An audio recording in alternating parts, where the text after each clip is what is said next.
Protests erupted in Puerto Rico after crude chat logs involving the governor were leaked. But frustrations with the island's government have been growing for years, which is why some Puerto Ricans are calling for major change. Arguably the biggest underlying problem is Puerto Rico's debt crisis. The economy really started taking a turn for the worse in 2006, when a federal tax break that had brought lots of manufacturing business to the island expired. From 2010 to 2018, the island's population decreased by 14%. In the summer of 2015, the island's government admitted it was unable to pay back $72 billion in debt. Government officials were choosing between making debt payments or providing social services, and ultimately the island declared a form of bankruptcy in May 2017. Then came Hurricane Maria. The nearly Category 5 storm made landfall in Puerto Rico September 20th, 2017. Its impact was devastating, knocking out the entire power grid.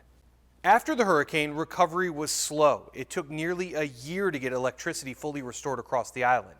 As of May 31st, Congress had approved over $42 billion in recovery money, but only $13.6 billion had actually been paid out.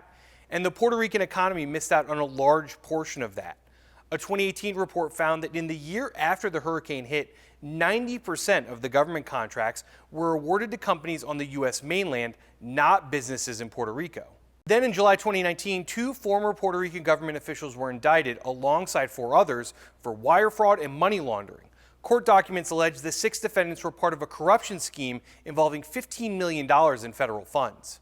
Days after that story broke, Puerto Rico's Center for Investigative Journalism published nearly 900 pages of telegram chats between Governor Ricardo Rosselló and others. The chats included vulgar, offensive, and misogynistic language and discussions about political issues, as well as other Puerto Rican leaders and celebrities. So for many Puerto Ricans, the scandal surrounding Rosselló's telegram chats was just the final straw. Rosselló has apologized for the language he used, but is resisting calls to resign. Instead, he's stepping down as his party's leader and said he won't seek re-election in 2020.